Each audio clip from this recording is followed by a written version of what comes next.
It is, what is it? It is the 18th of January 2024. Yeah, it seems to be going along speedily these days. Linty London, analog synth player. Hello, Kenosis. Hello, Sherry Hughes. Thank you very much. Czech rock stars. Hey, I know it's late for you.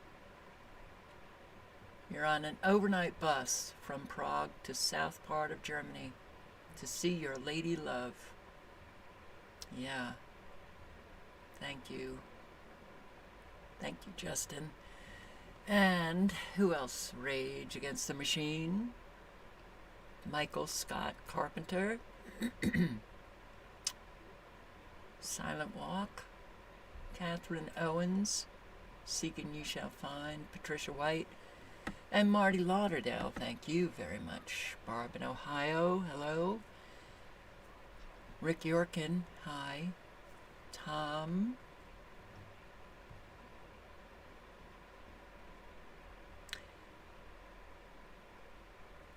Yeah, it is worse.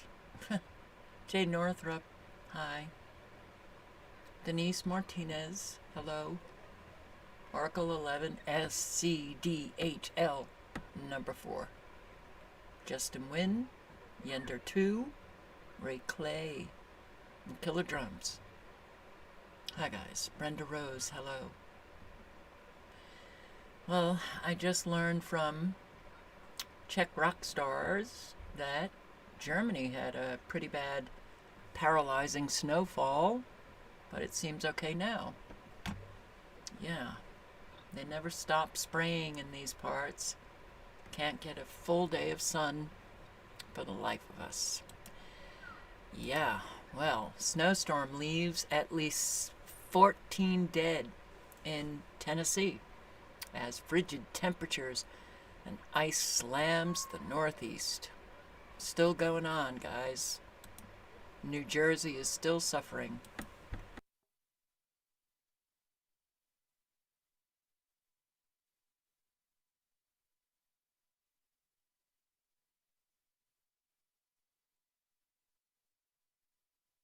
There is no audio, but I guess this is Tennessee, and, well, does it look like maybe this is major for Tennessee?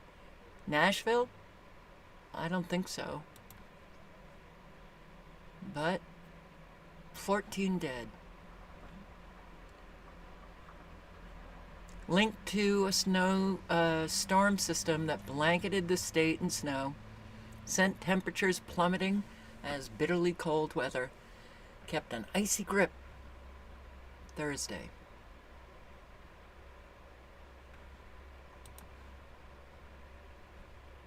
I don't know. I can't see what they've died from.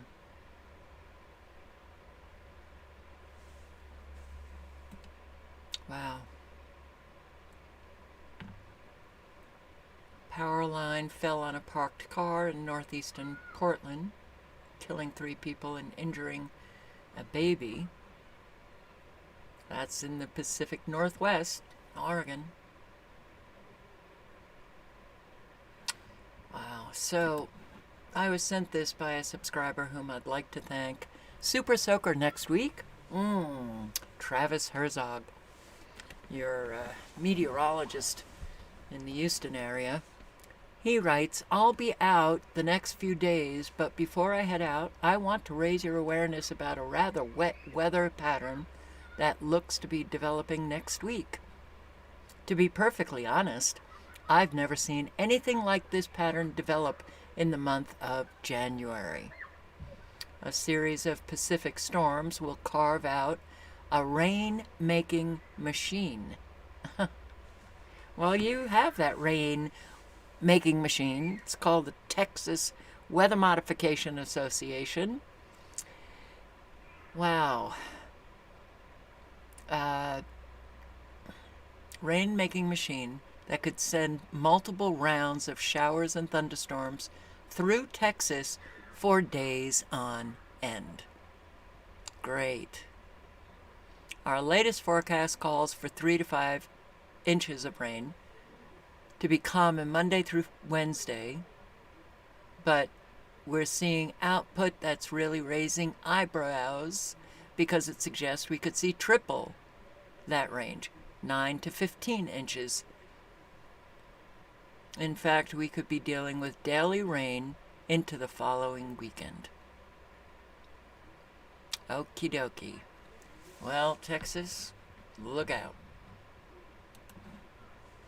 And family trapped by falling trees chops their way out of home with axe in a Lake Oswego home in Oregon. Oh, God! Oh, God! He looked up and he saw this tree coming down, and he jumped out of the way, and it just went right through the middle of his house. Thump, and bam, the tree fell and just missed my house about 10 feet. So many stories just like these all over the place. But boy, people in Lake Oswego have been on edge after dozens of trees, more than 100, came crashing down during the storm. Many trees have blocked roads. Some have landed on cars. Look at this. Others landed on houses. Also, police tell us one man died after a tree came crashing down onto his home. Fox 12's Katie Suniga has been in Lake Oswego since early this morning checking out the damage. Katie, some of the pictures we've seen are dramatic. Very dramatic, and I honestly have to say those jaw-dropping moments we were talking about earlier this morning, to me, those pale in comparison to what this couple went through last night and yesterday when this happened. And they have been so kind and gracious to come here and share their story about what happened, because for me, it's one of the most dramatic ones that I have heard so far with all of this. So if you want to give us just a moment and recount what happened for us. Sure. Yes, so my husband and I, we were just home, and we have 2 dogs. We were hanging out, watching TV, when we realized a tree in our backyard started to sway. I mean, I grew up in the area, so I knew kind of what that meant. We watched it go down in the backyard first, and then... Yeah, at that point, we basically went down to the kitchen, which was the stable part of the house, trying to pack everything up. And then, once we're ready to go, the winds just pick up, and unfortunately, another tree landed on our garage, and, we had no way out, basically. And at that point, you told me you called 911, you asked for help. We did. We did call 911. We asked for help. We kept on feeling trees hit the house, and we didn't know where they were coming from, and all we could feel was like the boo and shake, and we were kind of watching the ceiling get lower and lower, so we were really, really scared. And we did call 911 because we knew we couldn't go out the front because it was blocked, and we couldn't go out the back. Yeah, so we were stuck there for a couple hours, I want to say, so at that point we just went into fight or flight. We just focused on trying to get an exit. Luckily, we found just this little exit.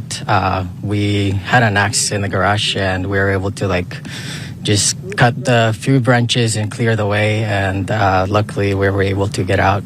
Yeah. So you had trees in the front, trees in the back, you're in with your dogs, you're in the kitchen, you grab an axe, you make a way out. Yeah. What did you do after that? We ran really, really fast with our dogs through over here to an area that had no trees, because the trees were still falling, and that was the scariest part, because you don't really want to be outside running when the trees are falling, but we knew that it was safer than having our ceiling collapse on us. We basically ran like a block.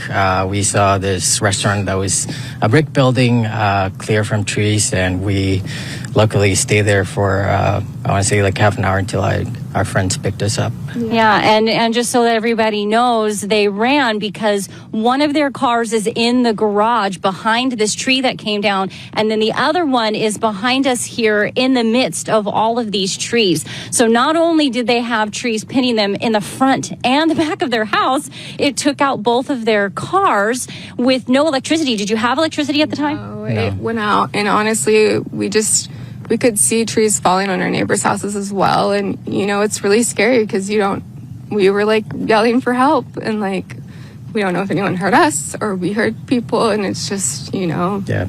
Yes. Well, through this all, we do want to highlight the fact that you both and your dogs, you made it out okay. Wow. That's pretty intense. That was a big tree hit. Took out both cars, home.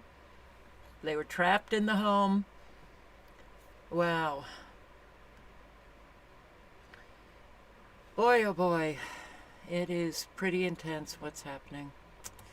It is really intense what's happening. So here, this is a major reason why it's happening. So here's an interesting one. New Hampshire goes to ban weather modification. See all this? This is weather modification.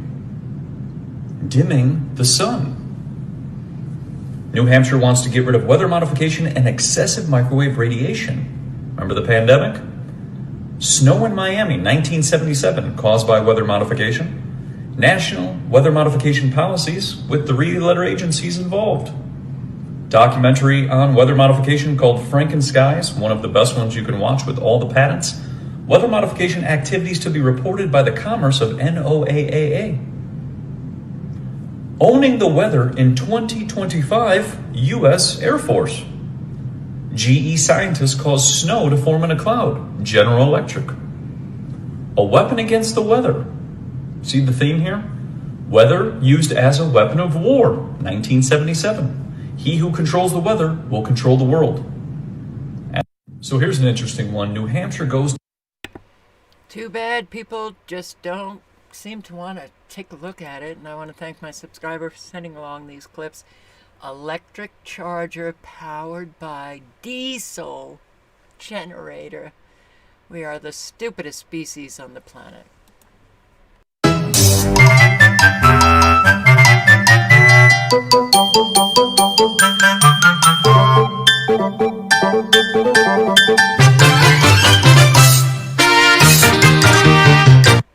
Yeah, pretty stupid. Okay. Young audiences question climate alarmism, prompting calls to censor content. Wow. Recent study has revealed significant skepticism among young audiences regarding climate alarmism.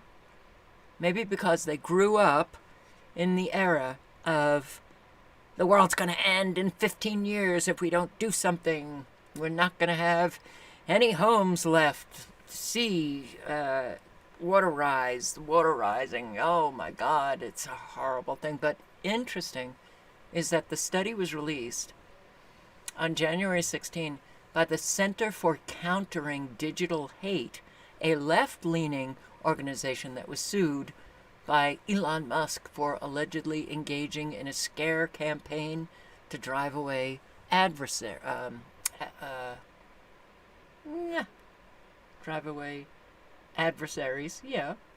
advertisers. The study reveals a significant increase between 2018 and 2023 in YouTube content. That's what they studied, YouTube content, that expresses one of the following 3 viewpoints. Climate solutions won't work. Climate science and the climate movement are unreliable. Or the impacts of global warming are beneficial or harmless. So, that's a nice change. And Biden caught in huge rigging of EV carbon credits? You're kidding. Really? And Musk benefited? Really? At taxpayer expense? Really? What a surprise. Tesla, the huge beneficiary of an improper, no legal basis Biden-sponsored subsidy. It's a massive scandal. Biden administration and the Department of Energy colluded to rig estimated gas mileage from EVs. For example, a Tesla that gets the equivalent of 65 miles per gallon receives tax credits as if the Tesla gives 430 miles per gallon. Under an Energy Department rule, car makers can arbitrarily multiply the efficiency of electric cars by 6.67. Really? Okay. This means that although a 2022 Tesla Model Y tests at the equivalent of about 65 miles per gallon in a laboratory, roughly the same as a hybrid, it is counted as having an absurdly high compliance value of 430.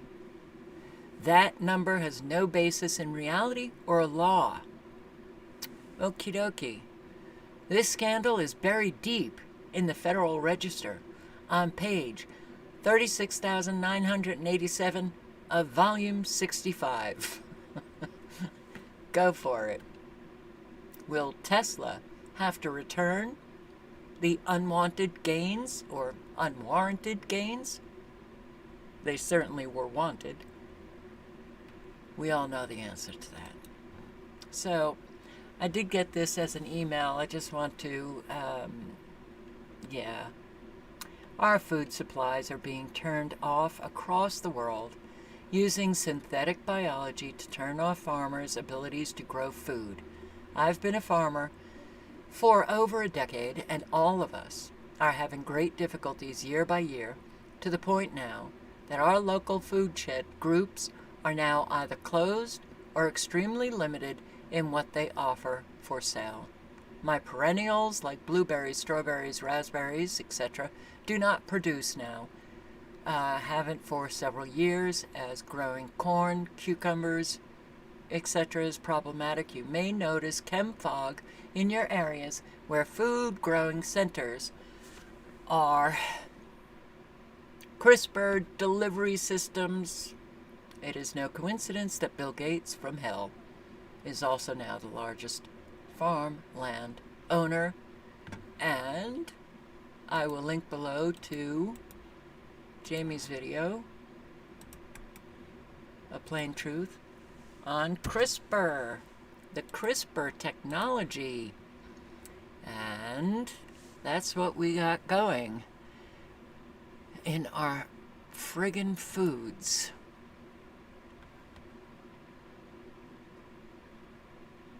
Just gonna start from where Jamie starts, play a few minutes, but the link is in the chat. Very cute, MIT. So CRISPR is pronounced, CRISPR stands for clustered, regularly interspaced, short, palindromic repeats. Synthetic DNA, folks. It's genome editing technology. Where does it come from? First discovered in Archaea land by Francisco Mojica. He proposed that CRISPR serve as part of the bacterial immune system, defending against invading viruses like vaccines.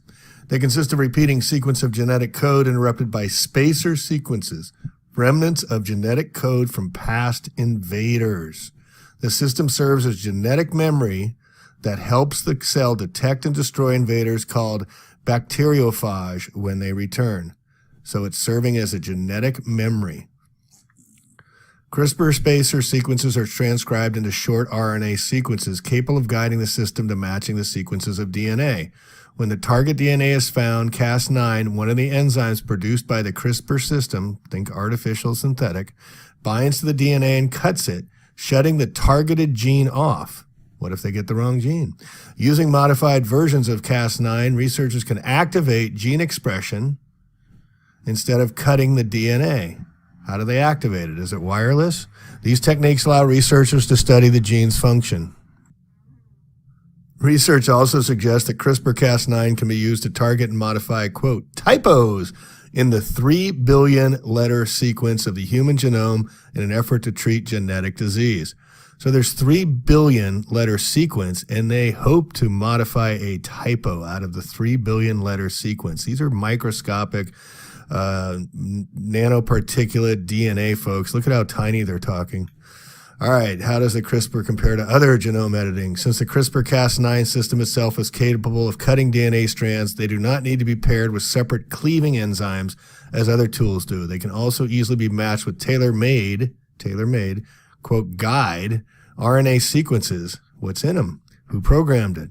Designed to lead them to their DNA targets. Tens of thousands of such RNA sequences, gRNA sequences, see how they're patenting a new type of RNA, have already been created and are available to research community. It can also be used to target multiple genes simultaneously, which is another advantage that sets it apart from other gene editing tools. Second, perhaps most significantly, when the Cas9 complex cuts DNA, it cuts both strands at the same place, leaving blunt ends that undergo mutations as they are rejoined. Mutations. The CPF1 complex cuts the true strands are offset, leaving short overhangs on the exposed end.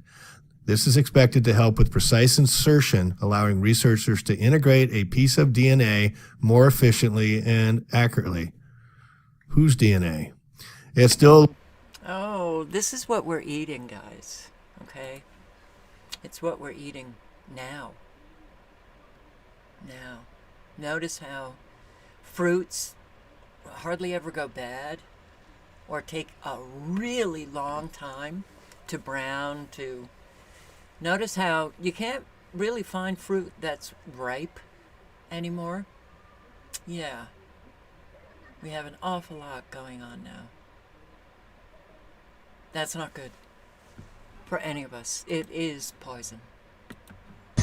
I am just doing a quick little video here just to give people an idea of how much energy it takes to charge an electric vehicle. I'm at Electrify America. This is a 350 kilowatt station. I'm consuming roughly 137 kilowatts. It'll fluctuate. Sometimes I can go up to the full 350. But to put this into perspective, an average home consumes 1.25 kilowatts per hour. 135 kilowatts per hour, it's like the equivalent of 106 homes on the grid, just this one station. Now, if I was going to get the full 350 kilowatts like these can supply, that would be the equivalent of 280 homes. Now, think about all 6 chargers running at full capacity. That's like 1,080 homes on the grid. Just a little food for thought. It's things people don't realize, the amount of energy it takes to fast charge these batteries. It's a huge amount of electricity, and now you understand why the electric companies can't even supply that much power to one spot. It's like, think of 1,600 homes and how much copper and wire that would take to supply that many houses. And considering that, so many states have put out, you've got to reduce your energy, make sure, because we're on overload. And what's this going to do? It's really going to overload the system. This green energy. JP Morgan's 10 shockers for 2024. Biden will pull out of the presidential race over poor health. Rolling blackouts will hit cities, and driverless cars boycotted. So I couldn't see how this guy actually made 10. He might have made 10, but this article is less than 10. But resignation of President Biden for health reasons. And who then steps in? Will it actually be Harris? But driverless car backlash is coming because driverless cars are hitting people. Okay, yeah. And the rolling blackouts. Major U.S. cities to face electricity outages and natural gas outages, citing the North American Electricity Reliability Association's 2023 risk assessment. Their assessments say that large portions of the North American power system is at risk of insufficient electricity supply during peak winter conditions. According to their estimate, prolonged wide area cold snaps threaten the reliability performance of bulk power system generation and the availability of natural gas. Regions including New England rely on natural gas imports, to bridge the gaps during the winter, and states that are now at an elevated risk of losing power: New York, Texas, Pennsylvania, Wisconsin, Tennessee. Okie dokie. Well, we know, we certainly know that this is coming. Feds asked banks to search customer data for Trump MAGA references after Capitol riot. We all know the banks are pretty much in control. But why? Why would they search customer data for Trump MAGA references? Because they want that data. Because they're setting all of us up. And you, the MAGA, the Trump people, you're just extremists and terrorists and got to get rid of you. Federal investigators asked financial institutions to use search terms such as Trump MAGA. The request came from the Treasury Department's Financial Crimes Enforcement Network. That's right, you Republicans, you Trumpers, you MAGA, you are criminals. You're criminals to be investigated. That's our free country for you. Do you see this? Do you see this? It's a horrible picture, but I'm not talking about the picture. I'm talking about this. Biden tops Trump? Biden tops Trump. Biden tops Trump. Okay. That's a poll that I would question, considering how many Democrats we have heard from who are leaving the Democrat Party, and a whole lot have, well, they've just gone to the other side, and now they're talking Trump. Very interesting, though. What is also very interesting, Tucker Carlson, a VP contender. But here are the false, fake headlines. President trashes opponent for calling America failed nation, rooting for market crash. Jobless claims plunge. Mortgage rates drop to lowest level in while.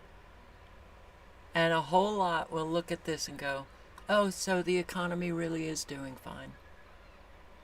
No, it really is not. Trump vows to never allow a central bank digital currency. Really? Okay. He says all of what a whole lot of people want to hear. But I'll let Gregory Mannarino take it over.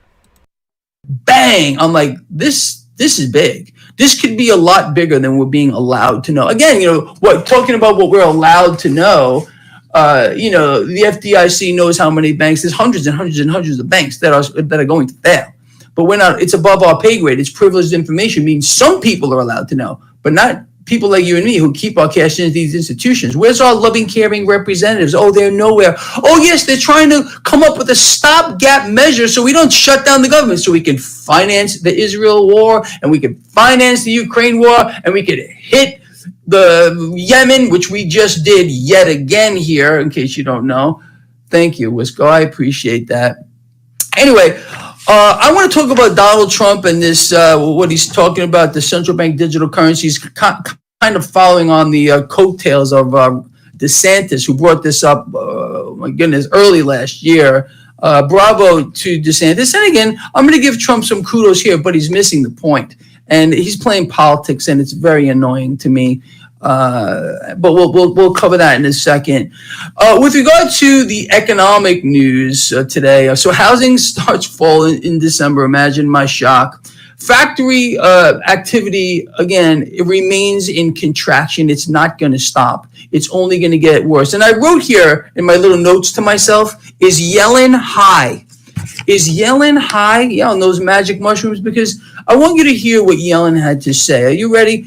The U.S. Treasury Secretary vomitous mass, Janet Yellen, said that the U.S. economy's strong performance is evidence that President Joe Biden's $1.9 trillion American Rescue Plan Act was the right approach. It's bankrupting. We're bankrupt. We're beyond bankrupt. We're the most indebted nation in the history of the world. And it's only going to get worse from here, people. Yeah, so Yellen's high. I already talked about the kicking the can down the road. Let's talk about Donald Trump here, okay? And look, so again, I'm going to give some credit where credit's due, but I want you to listen to what he said. Again, back in early last year, I don't remember what month it was. Maybe some of you do. Liam, thank you. Ron DeSantis got on this about, how negative central bank digital currencies are. He would not allow it to be used in the state of Florida, blah, blah, blah, blah, blah. Okay, lovely. Now Trump's jumped on board because he realizes that's a point where he's got to cover it. But this is what, President Trump had to say. So he's promised to ban the creation of central bank digital currencies during his campaign stop in New Hampshire. A lot of you wrote to me about this. And this is what he had to say specifically, and he's correct. Are you ready? This would be a dangerous threat to freedom. Absolutely. I think we're all on the same page. And he goes, I will stop it from coming to America. He continued, such a currency would give the Federal Reserve government, the federal government, which he actually means the Federal Reserve. He can't tell you that, though. So absolute control over your money. So what else is missing here?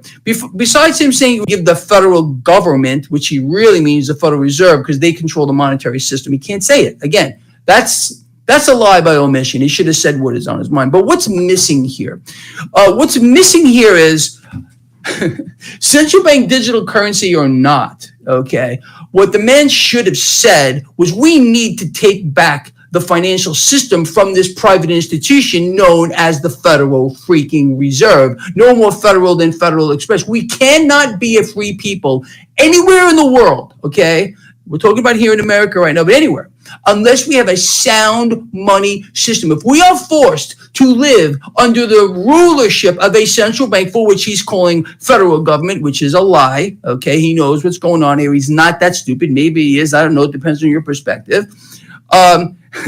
He won't say it. Again, he's going to play this up, politics. Oh, yes, no digital currency. Like any president has the power to do that. He can't tell you that either. It's not true.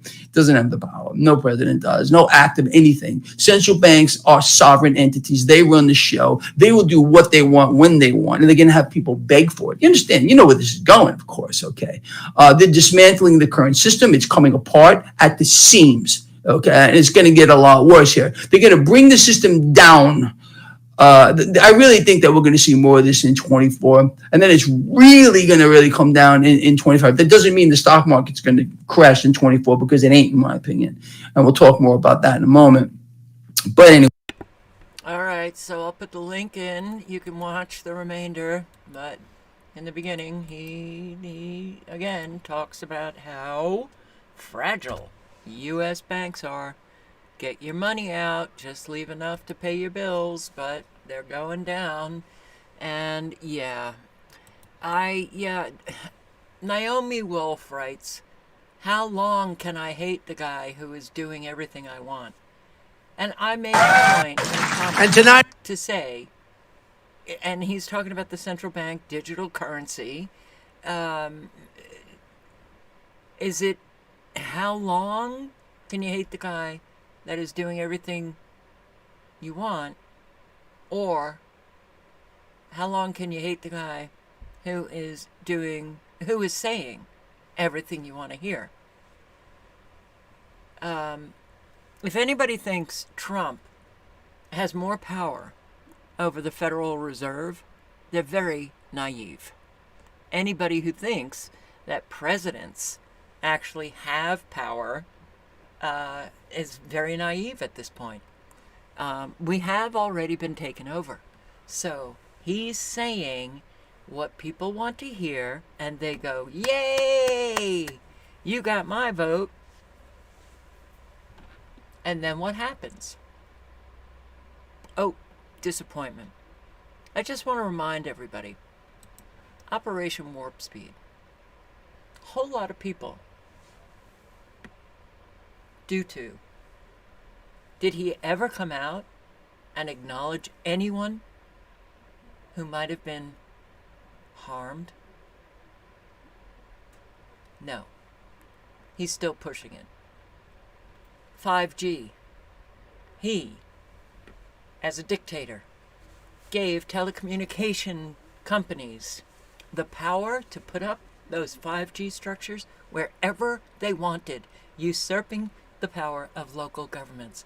There's a whole lot that Trump did, but there's still a whole lot. I'm so tired of this people being so stuck in the matrix and believing that government is going to be the solution, depending on who is in, a Republican or Democrat. And neither party has benefited the American people. Trump, yay, yay, Israel.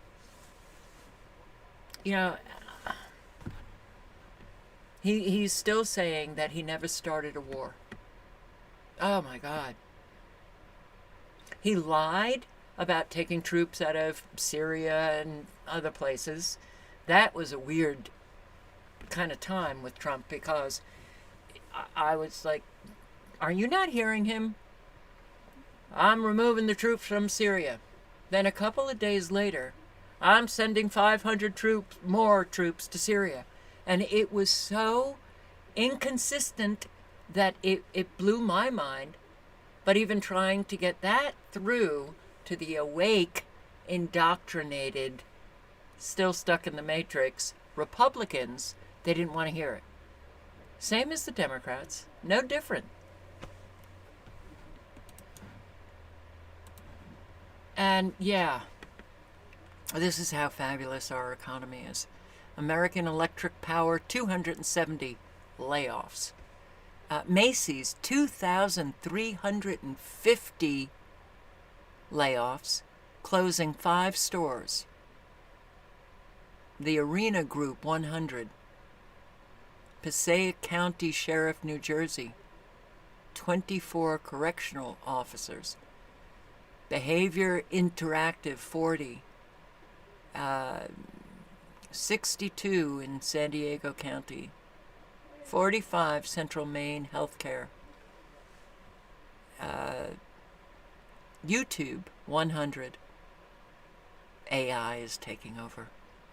Lanza, 218. NetSpeak, 25.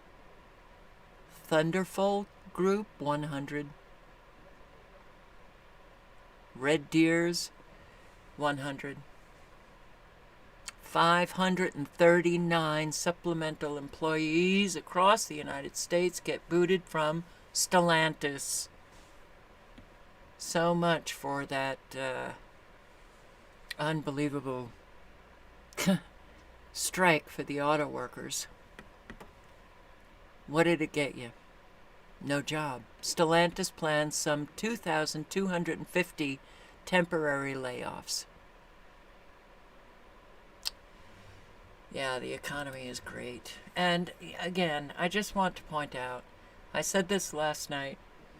So this Peter has a Twitter account called Peter Sweden. And he posted that Sweden was scrapping Agenda 2030. And I commented to him, asking him, what is your source for this? Because I did a little bit of research and I found a whole lot of very current articles on what the Swedish government was doing, implementing Agenda 20. So now, just that tweet from Peter, they posted his article, which I think was on Substack, I'm not sure. It's the same exact article, and I'd like to I'd like to see the source or some source on this, because I haven't found it. So if any of you have found it, hey, enlighten me. All right, this is going around. I think people actually think that this is real. It's not real. This guy, I've seen several videos of his on Twitter, and I don't know how he does it, but he literally implants himself, and it looks very real, but it's not. And I appreciate the World Economic Forum providing me the opportunity to be on this stage and say, fuck you, Klaus Schwab, and fuck your New World Order. We, the people, were born free. We will stay free. And you and all of your globalist friends, including everyone in this room, can go fuck yourself. Okay. So, empty Atlanta lot with no water line gets nearly a $30,000 bill. Owner appeals and loses. Last night live stream, I showed you another video, and I can't even remember where it was, but outrageous bills for a very small apartment complex that shot up, and I think his bill was close to $9,000 when it was always, just like 150 or 200, and it shot up, and he had to go through so many hoops, and he did finally win an appeal. This is what is going on. Company over a big bill. He lost, he appealed, then he lost again, but the home in question didn't even have a water line. Fox 5 I-Team's Dana Fowle has been reporting about the Department of Watershed Management's appeals process for months, where it's really hard to win a case, it seems. That's what our data shows. I mean, the Fox 5 I-Team poured over 18 months of cases appealed by Department of Watershed Management customers. And in these cases, when Watershed denied adjustments to disputed bills, then customers went over to the appeals board. In our research, they lost 80% of the time. A small family-owned company appealed a nearly $30,000 bill, and as she just told us, lost, even when a higher-up in the water company sided with the customer. That decision was also overturned.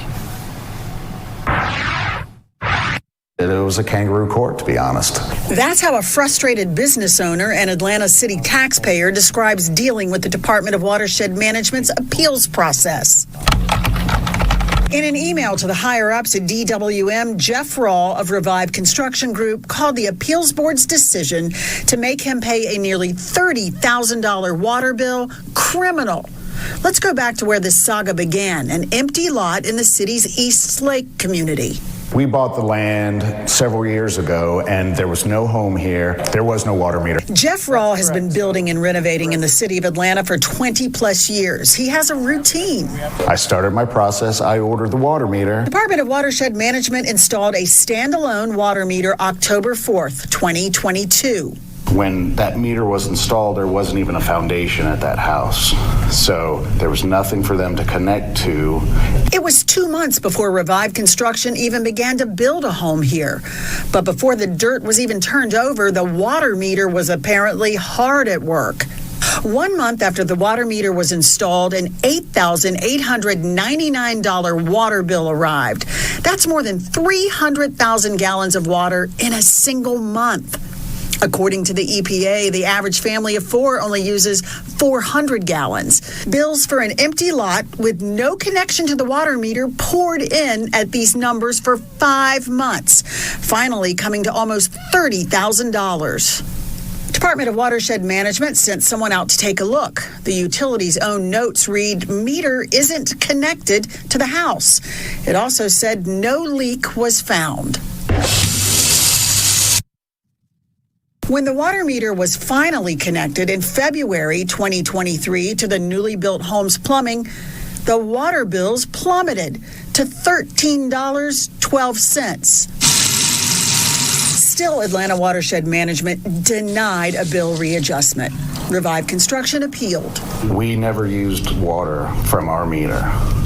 We used water from our next door neighbor to rinse tools, and that would be the only water that we would have needed.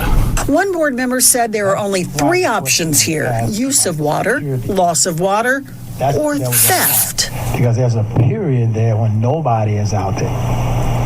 You know, your workers are not out there, nobody's out there, and an unscrupulous character who know that you're working on the site.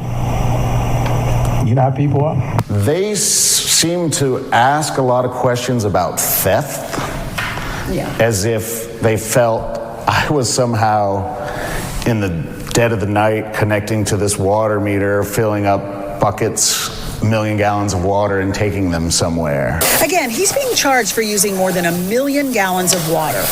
That's what this looks like. This swimming pool holds about 10,000 gallons. 1 million gallons would be 100 swimming pools.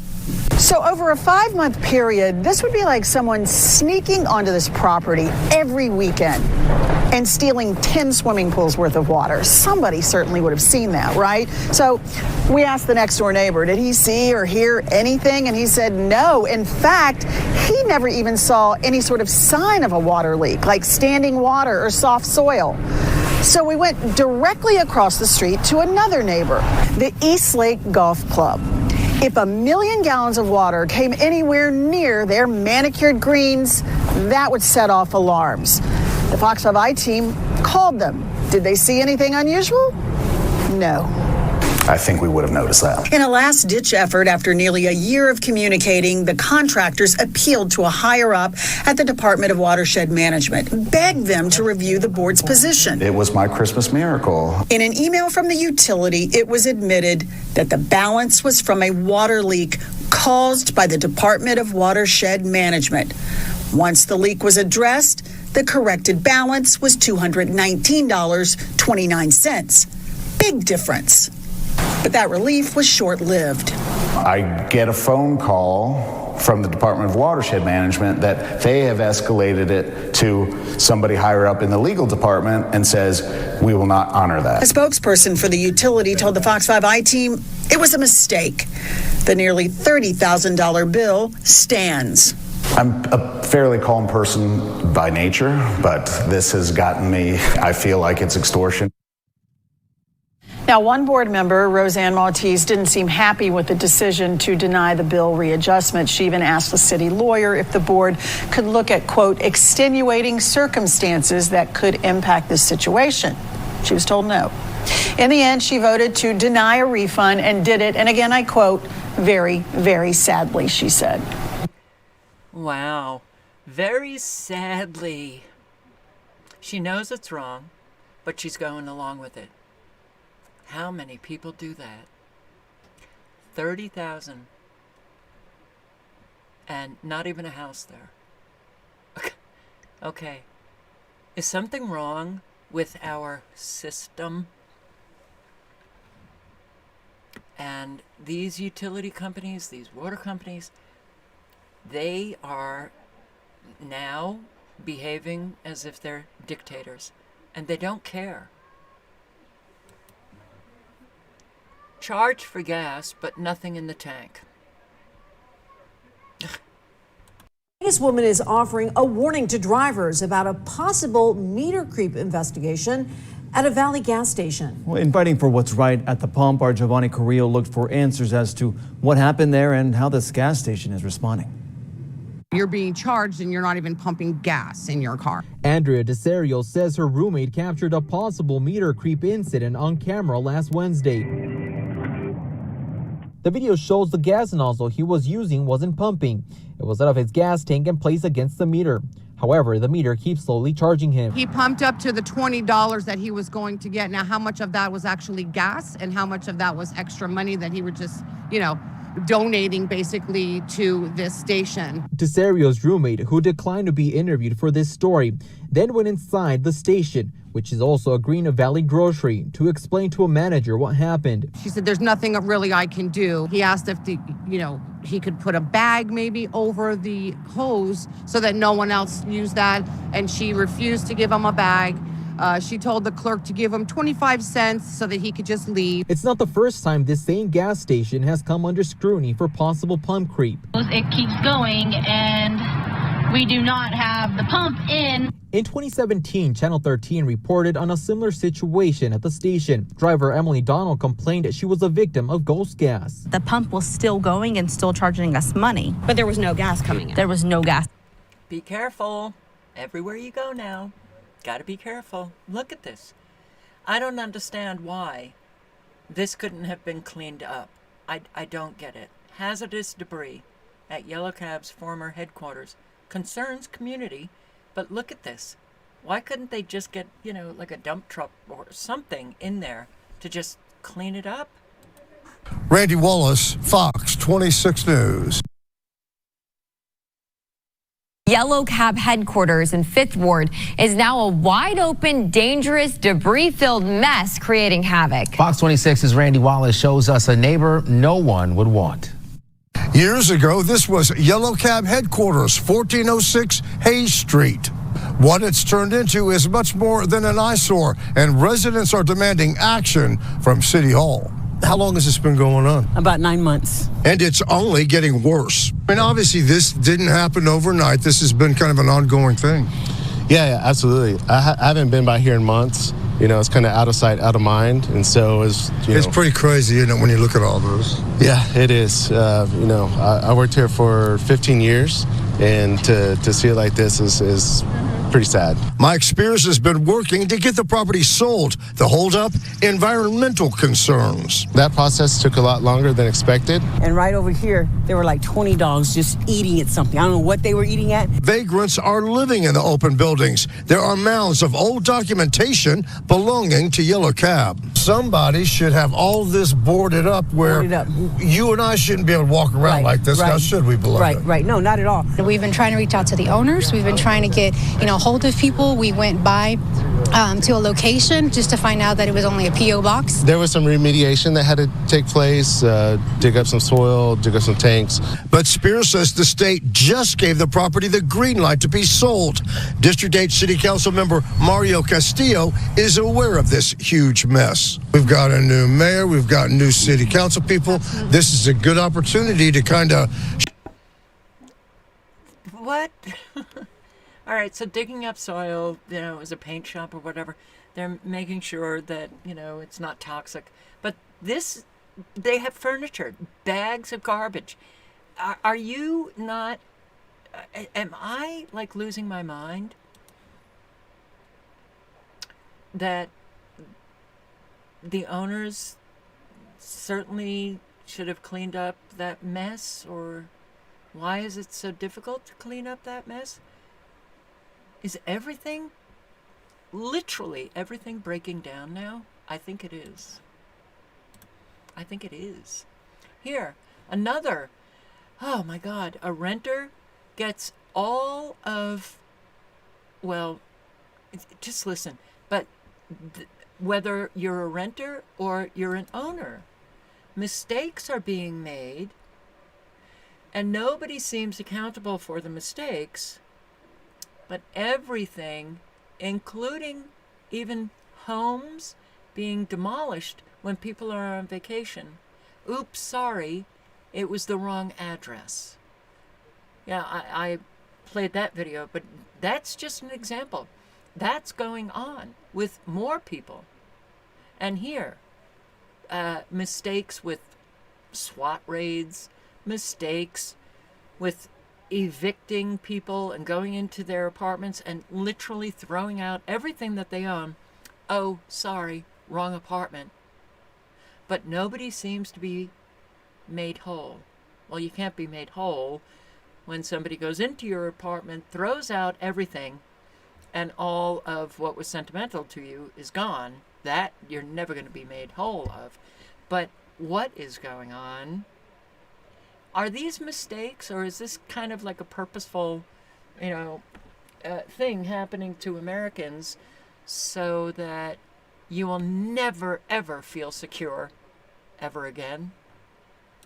Jackie Calloway, a renter's nightmare played out in Pasco County. That's where one family says their landlord threw out some of their most prized possessions and refused to make things right. We rented this house. Okay. Victoria Swearinger, seen in this police body cam video, called 911 after finding her family's belongings gone. I'm so sick and I'm shaking so bad. Victoria, her son, and daughter-in-law began moving boxes into their New Port Richey rental on June 8th, the day their lease took effect. We paid the rent. Yeah. It was our house to put our stuff in. They returned June 10th. The whole house, everything that we had in here was empty. Someone changed the locks and emptied the house. Victoria found boxes containing a few of their items in a pile by the road. This is the hard part. Stuff that I've had since my daughter was 2 years old. My grandma died. It's gone. It's going to wear shade. Daughter-in-law Brittany Cromer lost sentimental treasures, including her grandmother's ring and her grandfather's dog tags, along with everything she inherited from her uncle. I immediately burst into tears because all the things that I knew that I had in there. Newport Richey police officers who responded to the call about a suspected burglary told the family it was a civil matter. Seems like somebody didn't get the memo that you guys were moving in. That's what I'm thinking. The Cromers sued Sylvan Homes after they say the rental company refused to reimburse them for losses. The complaint states a clean-out company hired by Sylvan Homes had made a mistake and cleaned out the wrong property. You had no right coming and violating us the way you did. The Cromers say this work order shows Sylvan scheduled the cleaning and rekeying of the locks to be completed by June 10th, 2 days after the Cromers' lease began. I've been transferred 3 times. Is there not anyone I can talk to? Sylvan Homes did not return our repeated calls, and their attorney refused to comment. In the lawsuit, the Cromers accused Sylvan of violating Florida law by removing their property and changing the locks. But in court filings, Sylvan Homes stated that in this case, its vendor mistakenly removed personal property and changed the locks, and it would not be liable for damages. Why didn't they stop and ask? Why didn't they stop and think, call? I'm out of things that I can't get back. An attorney for Sylvan Homes filed a motion asking the judge to dismiss the case. Instead, the court has ordered mediation, and it's set for February 13th. Mediation. Oh, great. Well, unfortunately, a whole lot. When the court orders mediation or arbitration, generally, especially with arbitration, the rulings, 90% are for the companies, not for the individuals harmed. Less with mediation, but how is it possible? How is it possible that you do this and don't stand accountable?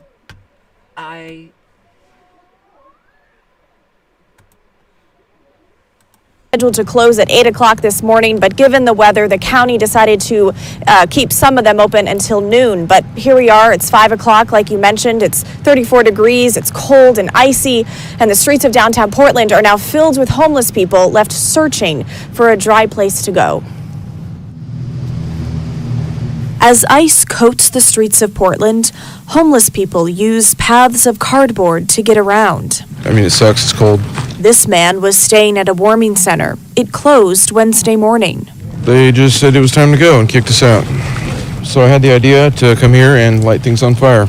If they could have let us stay, for the rest of the day until the snow melted, that would have been ideal.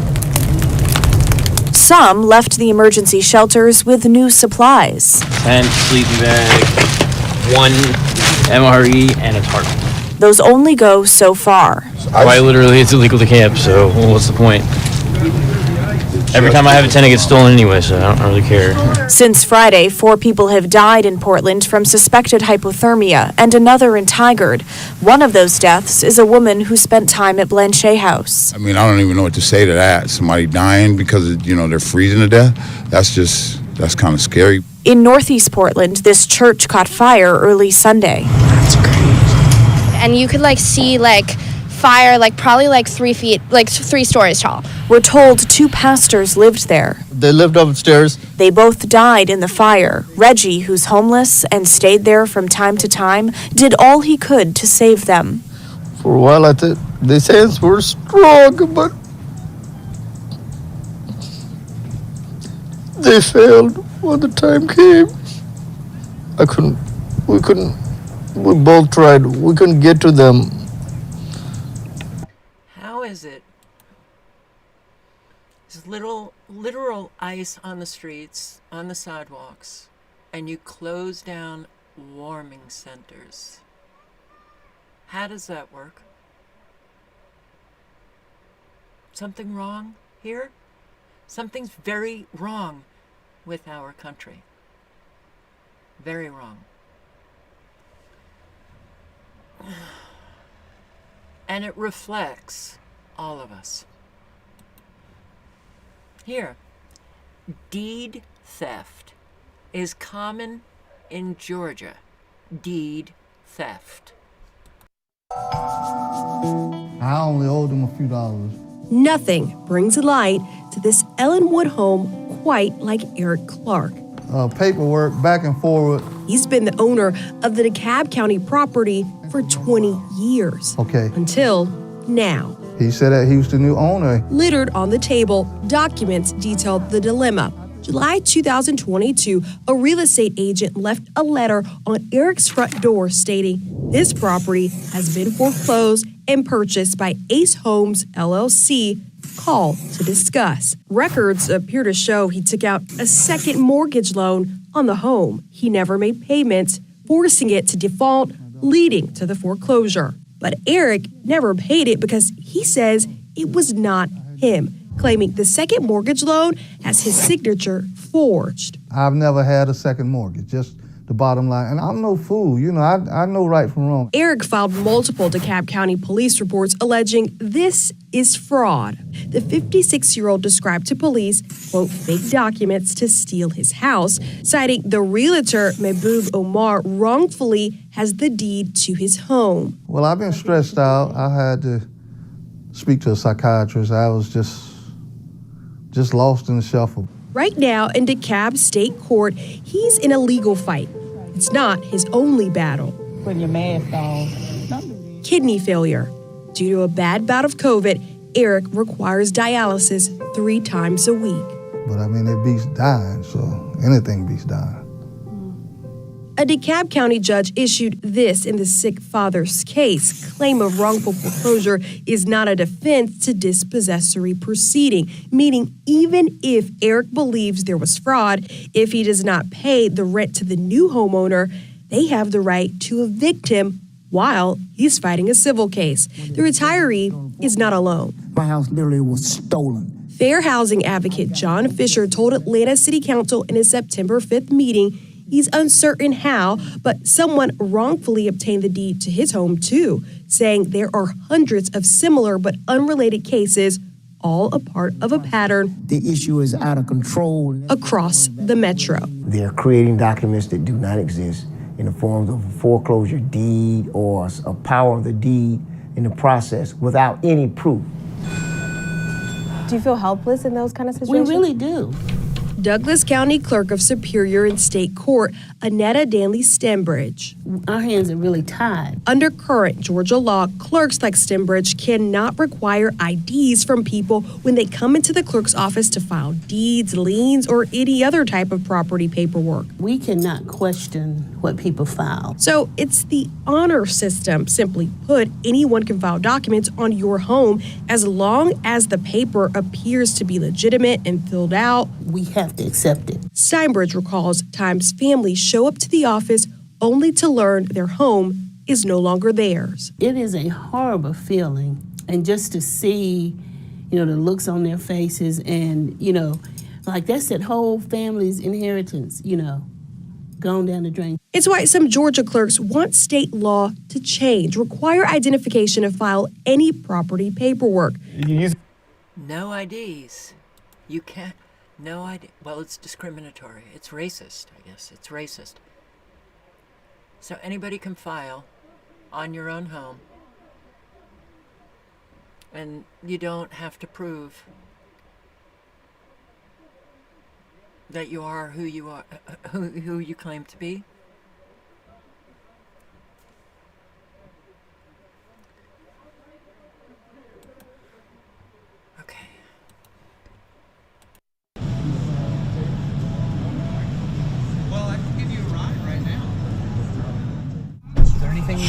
blanket or so hot? I could use an extra pair of socks. This is probably the thickest one I have. All right. If you want that.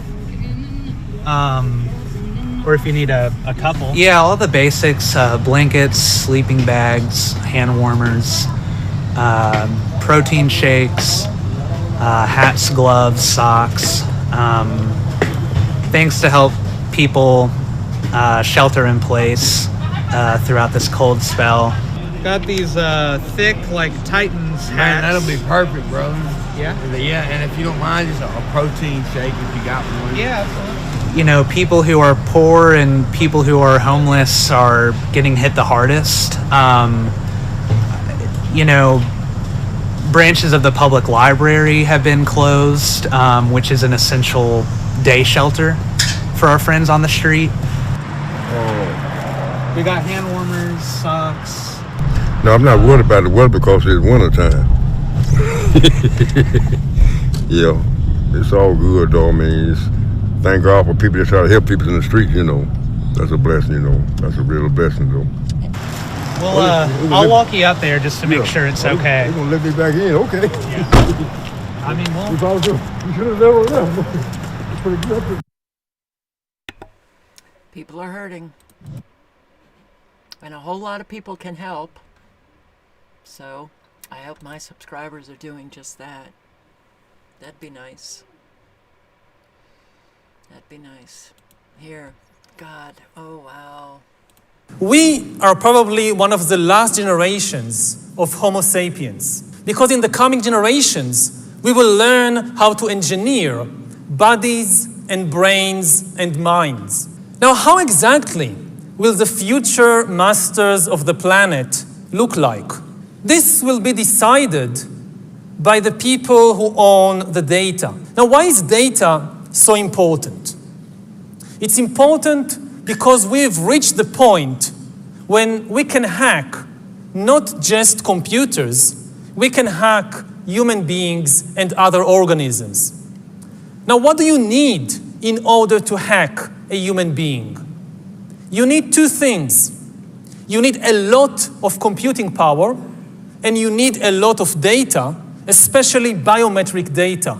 But control of data might enable human elites to do something even more radical than just build digital dictatorships. By hacking organisms, elites may gain the power to re-engineer the future of life itself. Because once you can hack something, you can usually also engineer it. All of life, for 4 billion years, dinosaurs, amoebas, tomatoes, humans, all of life was subject to the laws of natural selection and to the laws of organic biochemistry. But this is now about to change. Science is replacing evolution by natural selection with evolution by intelligent design. Not the intelligent design of some god above the clouds, but our intelligent design and the intelligent design of our clouds. The IBM cloud, the Microsoft cloud, these are the new driving forces of evolution. And at the same time, science may enable life, after being confined for 4 billion years to the limited realm of organic compounds, science may enable life to break out into the inorganic realm. Well, they've had an awful lot of people out there telling us the truth. They do believe that they're gods, that we are useless eaters, they're getting rid of us. And we're the last, generation of Homo sapiens? Hello? Where are the people?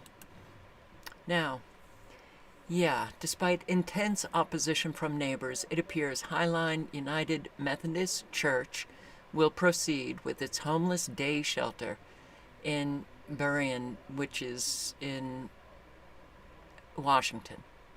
So, but really, no one is being listened to at all. At all. Because nobody has been held accountable. Now,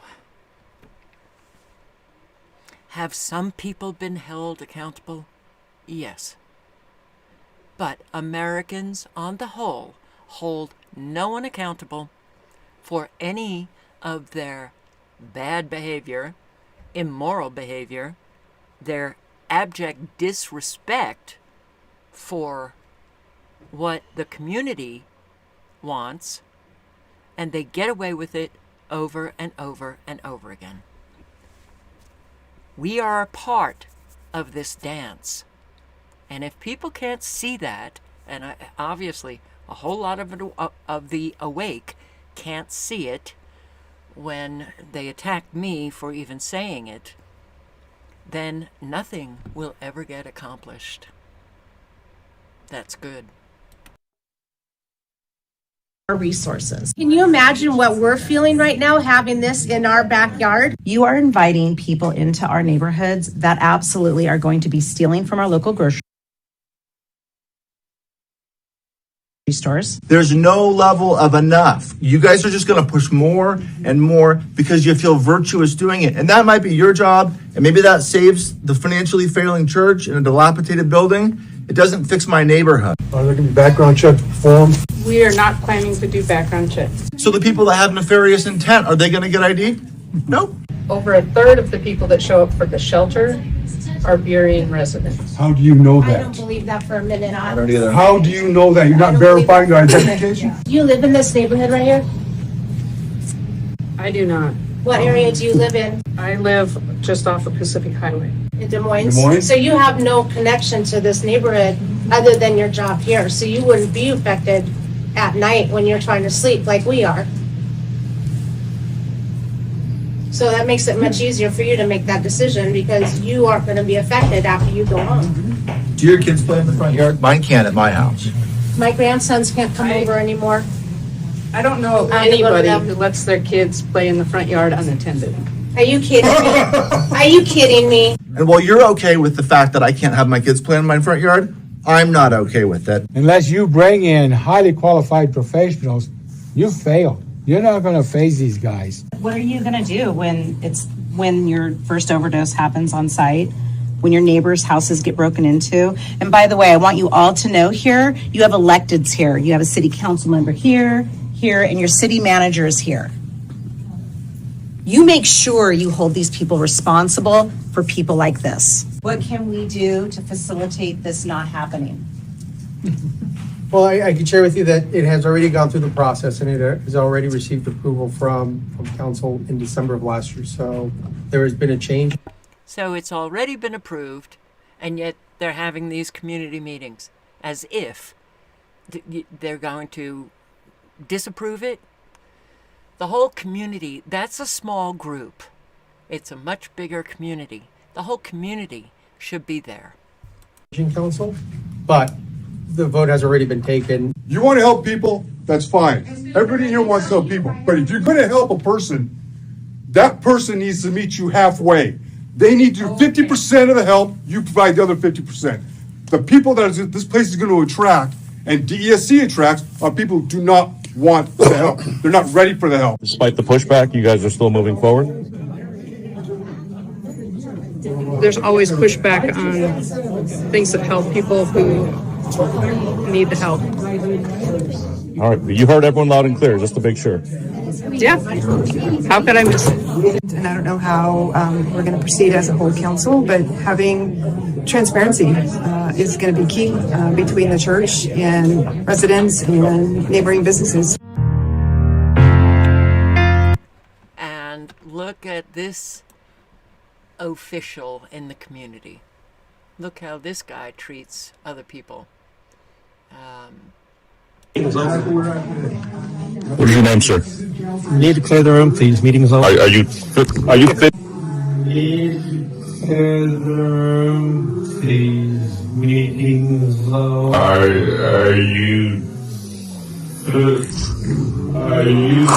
Okay, I'm going to ask you to not come closer to me and also keep your hands off of everyone else. I'm sorry, we need to clear the room, please. No, I understand that. I can hear you just fine, though. Thank you. We need to clear the room, You please. can call the police if you'd like. We need to clear the room, please.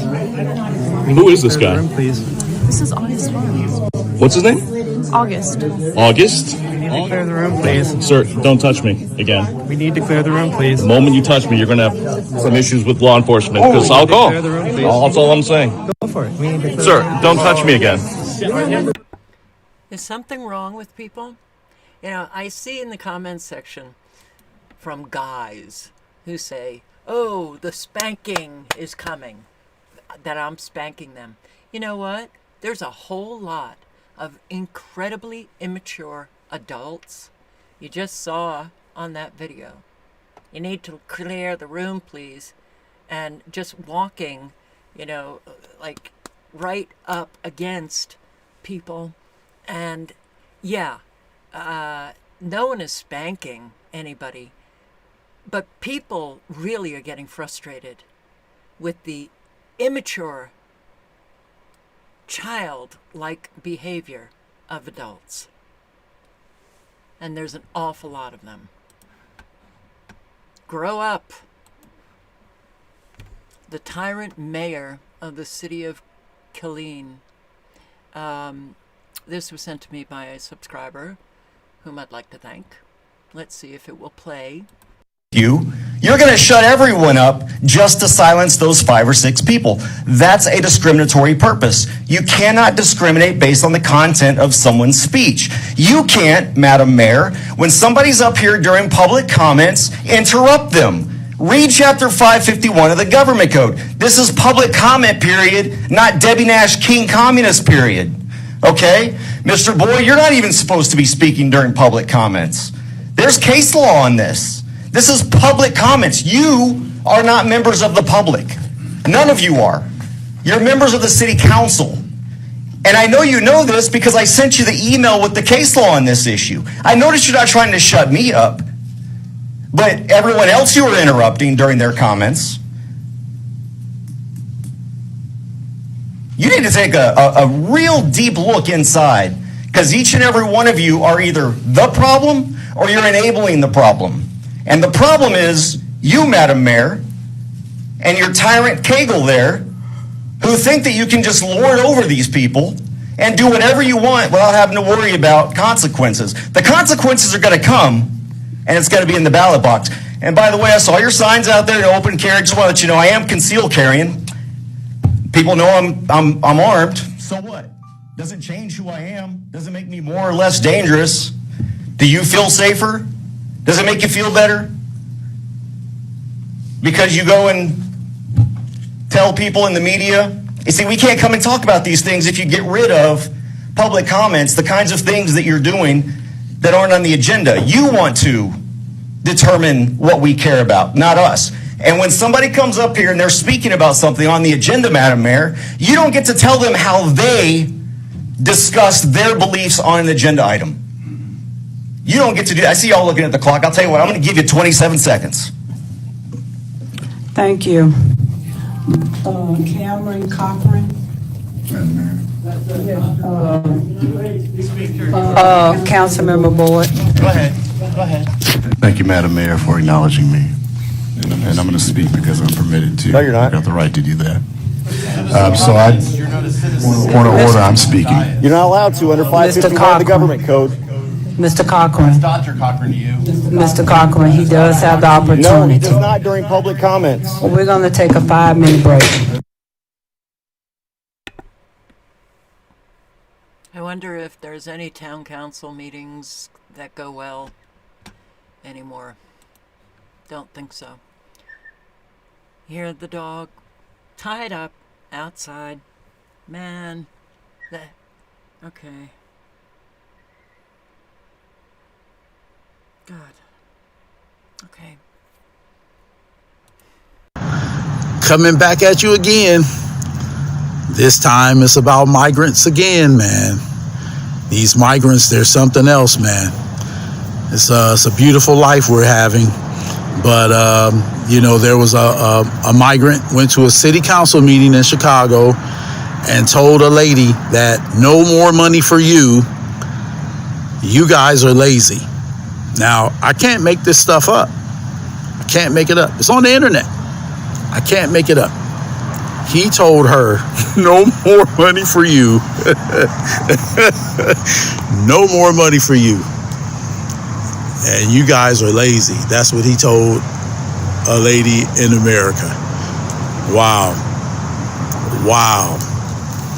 You know, now they're going to city council meetings. I guess they're trying to put pressure on the governments, these said governments of Chicago and Denver and New York and Atlanta and Philadelphia, Oklahoma, New Jersey. They're trying to put pressure on these guys. And it's funny that back during Thanksgiving, the food banks was stressed and they were giving food to the communities. But the migrants stepped in and started taking that food. They got in line for that same food that the locals was to receive. You know, it's funny, man. It's interesting how all these things come around and how people think that they think they're entitled to what you have, and you've been paying taxes all your life, and they just arrived, and now they believe that, you know, they believe that their need is bigger than yours, you know. And it's funny, it's a lot of things going on. They were fighting over shelter beds in New York City. You know, it's been a lot of things going on. Arrests, crime, stealing from stores. They were already stealing from like CVS and stuff like that. They would push a baby carriage in there, take the beer, put it in the back of the baby carriage, because they knew that the security didn't want to check a baby carriage. You know, babies don't steal, grown-ups do. So, you know, but it's funny, man. There's a lot of stuff going on with these migrants. A lady from Europe said that the migrants, that she saw a couple of migrants that wanted to go home for Christmas. So if he goes home for Christmas, how is he going to get back in? He's going to have to sneak back in. And then how does he have money to catch a flight to go back to his hometown to see his family? Because that's what she said. She said that he was going home to see his family members for Christmas. So it's a lot of things going on, man. And, but you know, like I said before, good luck to everybody out there. You know, just take care of yourselves, do the best you can, and good luck. Happy New Year. Thank you to everybody that's been looking at my page. Thank you very much. Have a nice. What you call your sense of humor, that's your perception. You call it a sense of humor. Leaving immature comments. Make them funny, at least. Colleagues on the other side of the aisle, let's be honest with immigrants who deserve better than what you're offering them. Don't welcome immigrants if you plan to reject them. If you keep pushing your bigoted H.R. 2 bill, then also pass this bill. I've taken the liberty of drafting it for you. It removes the Statue of Liberty, our largest symbol that tells people to come here. This is who you are, removing the fabric of America. So I want to know which Republican who supports and voted for H.R. 2 will introduce this bill. To my colleagues on the other side of the aisle, let's be honest with immigrants. That's right. So Republicans have, which is not true. That's an abject lie about Republicans defunding the Border Patrol and getting rid of a lot of agents. Not true. It's an abject lie. So then he goes on to say that, you know, proposing a bill to remove the Statue of Liberty. This is the discourse in America today. This is the best and the brightest. Oh, wow.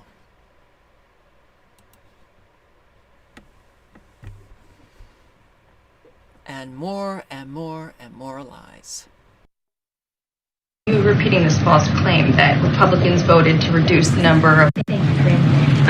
Why are you repeating this false claim that Republicans voted to reduce the number of Border Patrol agents, even though the Washington Post gave the administration 3 Pinocchios for that? So we don't believe it's a false claim. Our statements were very direct here. Last year, House GOP voted, and not only did they vote for it, but they touted their Limit, Save, Grow Act. That's the act. Well, And they vowed that it would never affect Border Patrol. They voted for and touted it, right? This is an act. And this would have forced the elimination of 2,000 Border Patrol agents. That's what this act that they touted, that they voted for in the House. So that was their proposal, and that was what they voted for back in May. Thank you, Fran. Why are you repeating this false claim that Republicans voted to reduce the number of Border Patrol agents, even though the Washington Post gave the administration 3 Pinocchios for that? So we don't believe it's a false claim. That's how we roll here. We don't believe it's a false claim, even though it's a false claim. But we just don't believe it's a false claim.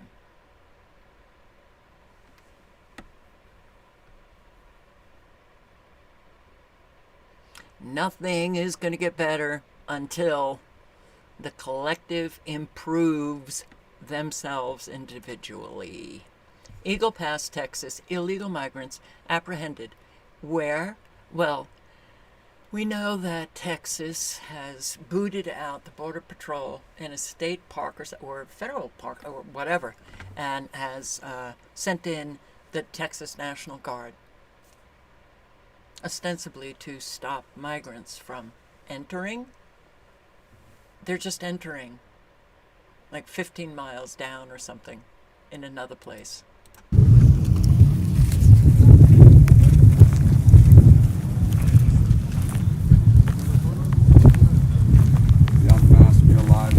Are we okay right here?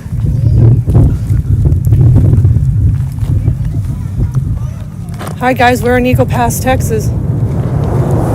Down the road from Shelby Park. This is not at either one of the international bridges. This is a location outside of the 2 bridges. Now earlier we were in Shelby Park and were able to film airboats going out. All we saw was Florida Fish and Wildlife, Texas State Troopers, Texas National Guard,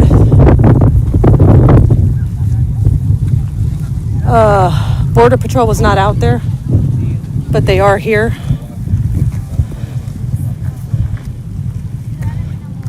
So y'all been asking that question on what's happening now with the apprehensions.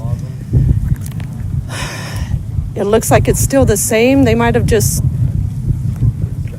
taken their own roles a little bit better. In other words, these guys are just going to process and do their thing. Meanwhile, your Texas National Guard and your state troopers continue to stay down on the river. I don't know if they're keeping a better watch. I can tell you that they're standing and watching. All these people here were asked to take their shoelaces off their shoes, and they were given bags. You can see that one right there. She had a bag of her own, so now she's transferring her stuff into that bag. They've got their bag tags, as you can see, just the same. Guys, this group right here claims to all be from Nicaragua. This is the first large group I've seen in a few weeks, since before Christmas. Funny thing is right up the block at Shelby Park, they're amassing even larger fences, more razor wire. The park is pretty well sealed off, and they're building and adding to it. We're a little bit further down the road. There hadn't been anybody here every single time we've come here. And this is the first time today, January 17th, since before Christmas, that I've seen this large a group of people.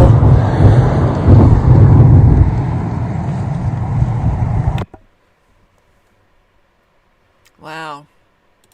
So this is a 30-minute video. I'll post a link if anybody wants to check it out.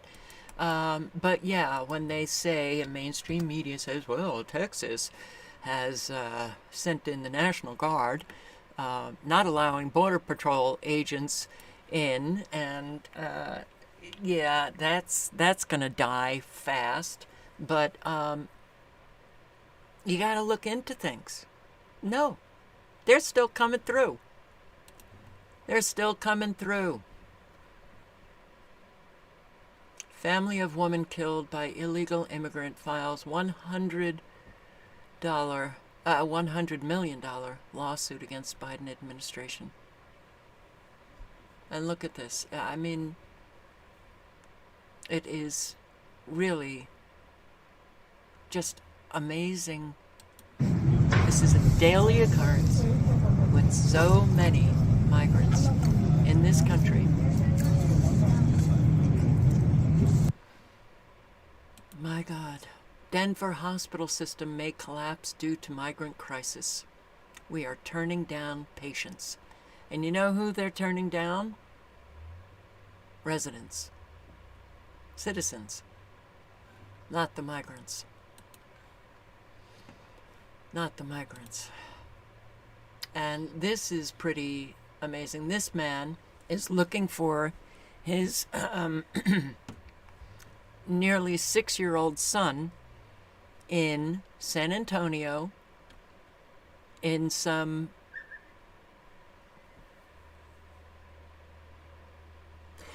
this dog has been out now, tied up, crying for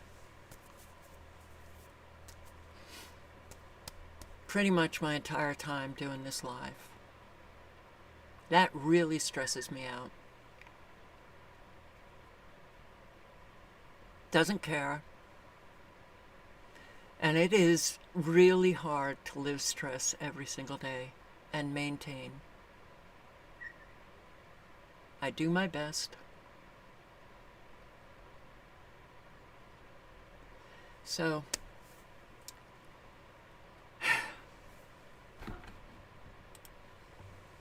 it is very important to hear what is being said here, and I'm just going to.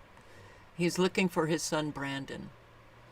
Doesn't know if he is sick, and he's coming up to that, well, what they call the American Replacement Center in San Antonio, but it's an illegal migrant center. But listen or read what is being said here. ¿Cuántos años tiene? El niño tiene 5 y 3/4, casi 6 años. Y me ha estado diciendo que ya se quiere regresar a la casa. Mire, yo vivo en México y yo prefiero regresarlo. Solamente para confirmar, Brando Magadán, sí. Yo estoy familiarizado con los jóvenes que tenemos de esas edades y no tengo ningún Brando.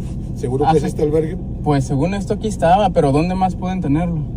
Hay muchos albergues inmigratorios. ¿En todo el país o aquí en Texas? En todo el país. Pues a mí me dieron esta dirección originalmente.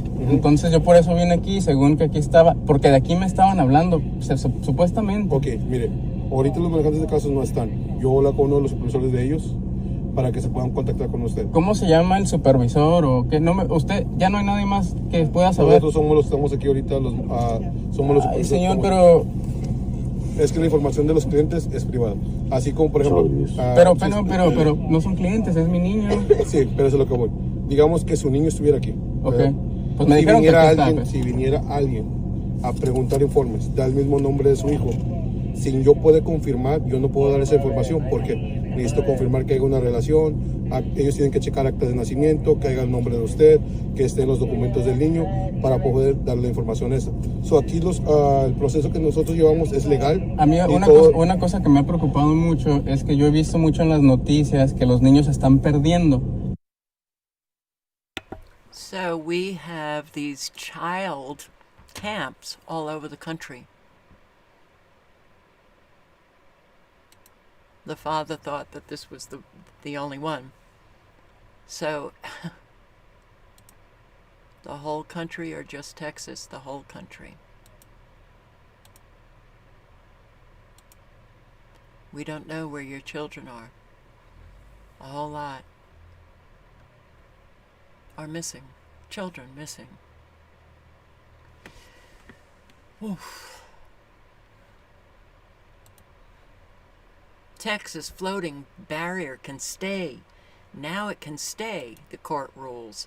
But now it just goes to appeal. Get rid of the barrier.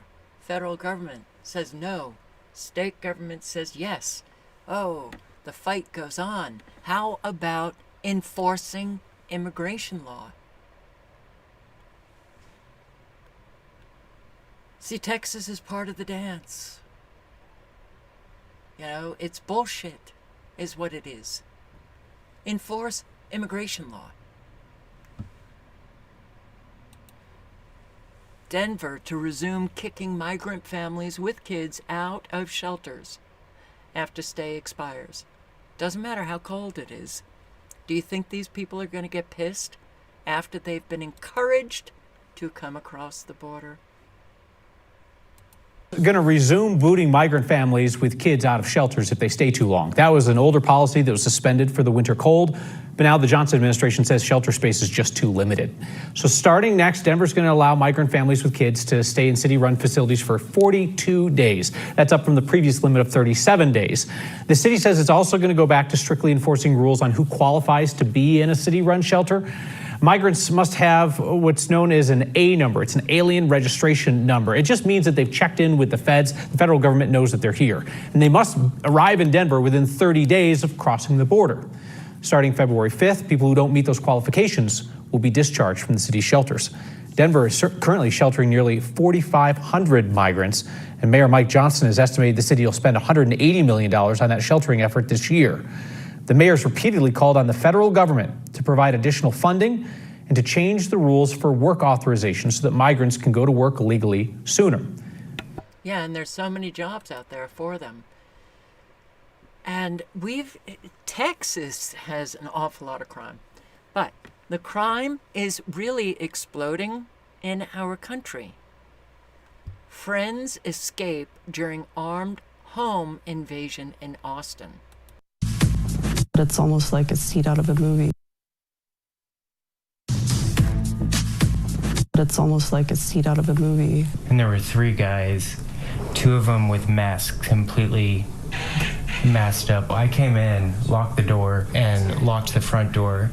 And then as soon as I turn around, I start hearing kicking. Samuel Vandiver runs into his bedroom to wake up his best friend, Roxanne Arfa. I just remember him coming into the door and slamming it and then being like, Roxy, like, open the window.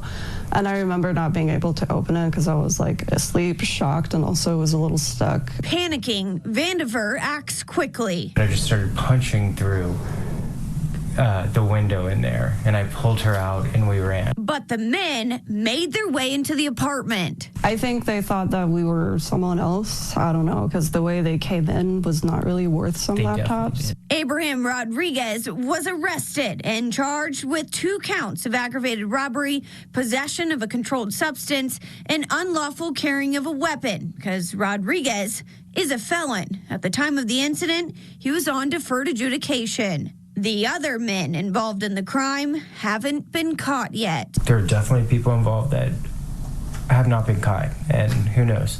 They might just go on to the next person, go on to the next thing. But Vandiver... Yeah. Okay. Do we know if they were illegal migrants? Because mainstream media very often just skip that part. Arrest in Queens stabbing spree. And police say Queens, New York. Is responsible for a series of stabbings in Queens is now off the city streets. Yeah, the suspect has been arrested and he is now facing several charges, including attempted murder. Police just held an update moments ago. Let's bring in Ashley Rodriguez. She's live in Rochdale with what we are learning this afternoon. Ashley. Yeah, to find and arrest this guy, the police put all hands on deck. They had 75 detectives working this case. They flooded the transit system. They went door to door, business to business, talking to different residents. They put up posters. And finally, 22 hours later, they got him. So they were able to arrest 27-year-old Jermaine Reguer at his home at 133-19 160th Street. And get this, he has no criminal history, but he is accused of using a hunting knife to stab 5 people over 9 9 days. What helped police find him is a lanyard he was wearing in surveillance video connected to his job as a greeter at Woodhull Hospital. Police believe Reguer's stabbing spree started the evening of January 8th in the Rochdale and Jamaica sections of Queens. He used a knife to stab a 61-year-old man in the back while laughing in the victim's face. He then reappeared on Tuesday, January 16th, choosing a 34-year-old woman, running up behind her as she got off the bus, stabbing her in the back.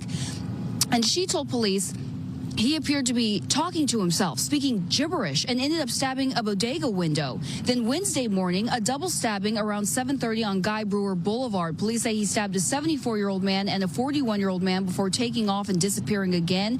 And then 25 minutes later, he was on a bus near Parsons Boulevard and Archer Avenue when he got into an argument with a 36-year-old man over a seat and attacked him. Now, thankfully, all of his victims will survive. And what the hell is going on, man? Is it frequencies? Are they using the frequencies? You know, I often think about Rwanda, right? So an awful lot of you know that that was an experiment. That was the use of electromagnetic frequencies to create an awful lot of unimaginable, but obviously, because it manifested, imaginable violence. And yeah, I do believe that that is coming here. This guy, German passport he obtained, and then mocks Germans. Es ist einfach so ein schönes Gefühl, solche Kommentare zu lesen, zu wissen, dass du machtlos bist. Ich habe dein Land erobert. Ich gehöre zum System. Alles gehört mir. Es liegt mir alles unter den Füßen. You are powerless. I have conquered your land. Now I belong to the system. Everything belongs to me. Everything is under my feet. Can't verify that that is the proper translation, but does seem that an awful lot are saying the same things. And here, again, illegal immigrants beat up defenseless boy in Italy.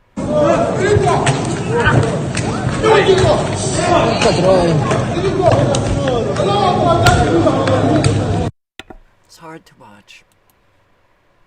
Very hard to watch. Here is a Moroccan cultural enricher. These guys are robbing a tourist in Barcelona. Hey!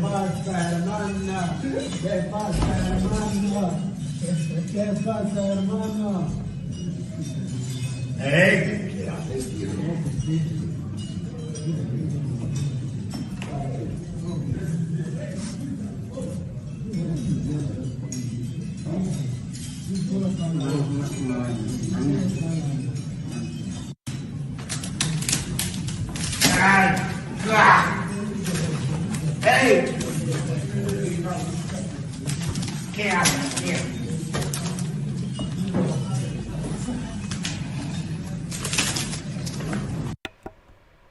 Well,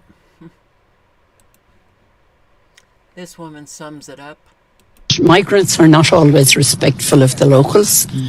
So that means that we can't any longer go walk around the street. We need protection, and we have to be more conscious. We can't let children out, and we have endless accounts of migrants doing things that is not in the interest of the locals.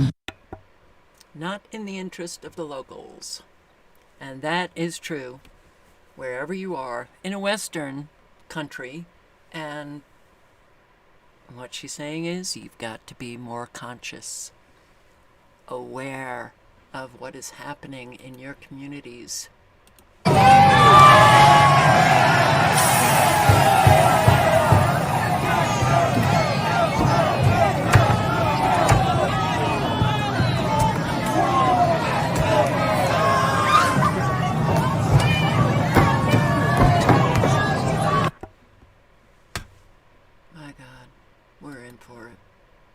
And yeah, the Oh, just, yeah, it's out of control.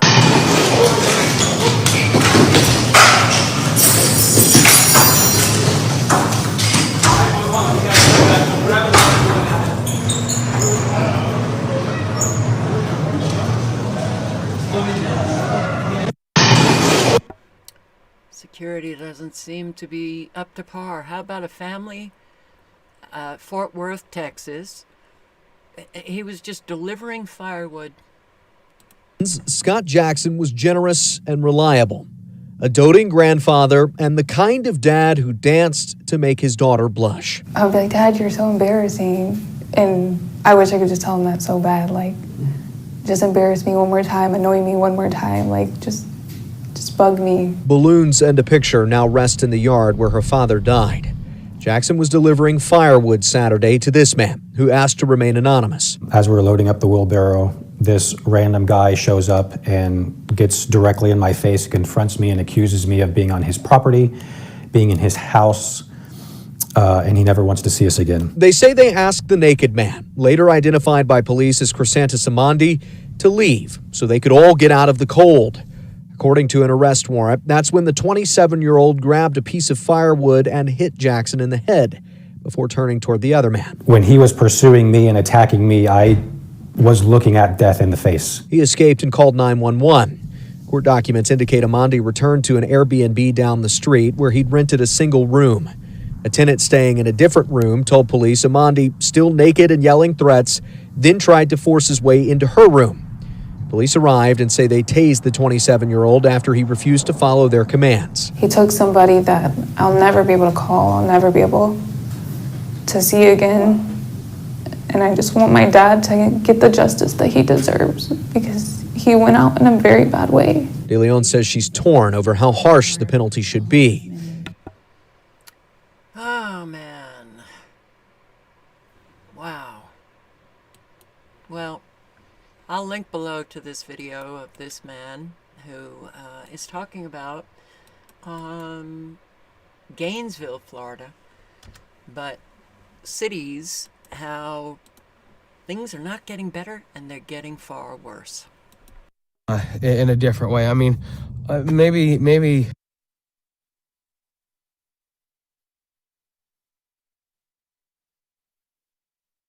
Orlando contributed to it, but I'm so ready to get out of here. And that's actually the topic of today's video. Cities are actually getting way more dangerous, even for people like me. See, the housies, we consider you guys scared of your own shadow. So if you're scared of your own shadow, oh, it's dangerous. Well, for me, no, I can walk around in those dangerous parts because, I look like I belong there. You don't. And so when you go there and things happen, just like if a hoodlum goes up into the rich part of town and sticks out like a sore thumb because he looks like a hood rat and he does not look like a wealthy suit, so I all in all, it's still the same thing. And the thing is the because of the silent expansion of the homeless population, because they don't want to talk about it, because then you guys would know that things are really bad. If you knew that things were bad, you guys would be spending money differently. You guys would be doing things differently. And the whole world wants you to think that that everything is doing good because they want you to spend your money. And we've gotten to a point where there is so much greed, even down at the lower levels, that that is what's leading the hostilities to be the way they are. I know you probably don't understand that too well, but, I just got ripped off second time here in Gainesville. I'm tired of getting ripped off. And the thing is this is happening more and more when you're going through cities. And, I'm kind of to that point where it's like, I'm waiting until probably the first week of February, and Sam and I we're going to get out of here. I don't care where we go. We got to get out of here. Okay. I want to be on the move, not in the city, so on and so forth. So, well, yeah, I think it's important to hear from people their experiences, and it's bad. And the excess deaths. How much longer can this horror story be suppressed? Decent people need to help. Well, I think it can be suppressed when you have an awful lot of people who don't care. I just wanted to talk about excess deaths and the silence that is being held amongst people I know personally, my former employers, Mail Online, The Sun, Fox News, BBC, and individuals I know personally who would love stories where the headline jumps out, where it's maybe a bit shocking or a bit frightening, or it's so obvious it's inescapable. That's a perfect Mail Online headline, and yet, despite all that I know, it's still not being said, which leads you to realize it has to be being silence that's being bought or silence that's being enforced, but something's going on. And in terms of statistics, obviously I don't advocate that anyone listens to one person on these, or me, or Russell Brand, or John, or any of the other people you might listen to, but in the Lancet. So I just want to quote a specific publication. The author, Jonathan Pearson stuttered.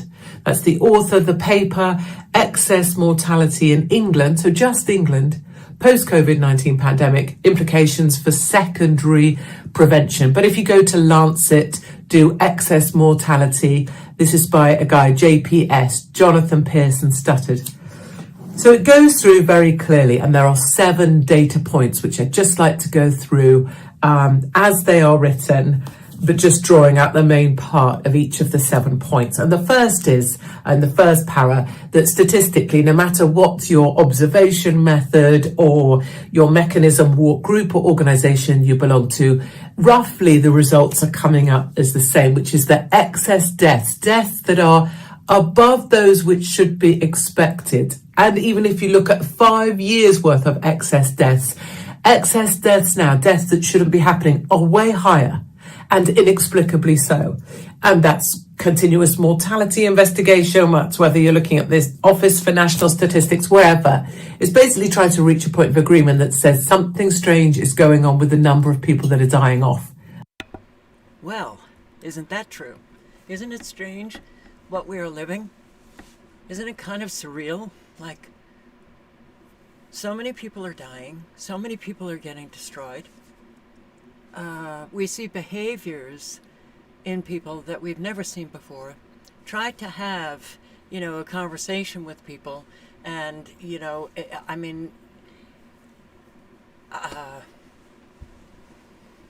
and yet, don't we just go on like nothing's happening when so many things are happening?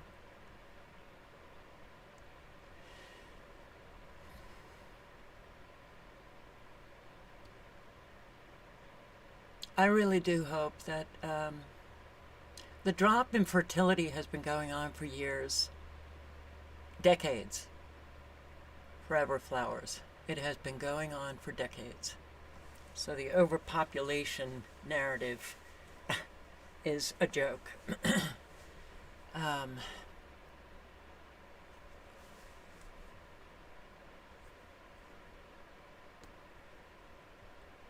Well,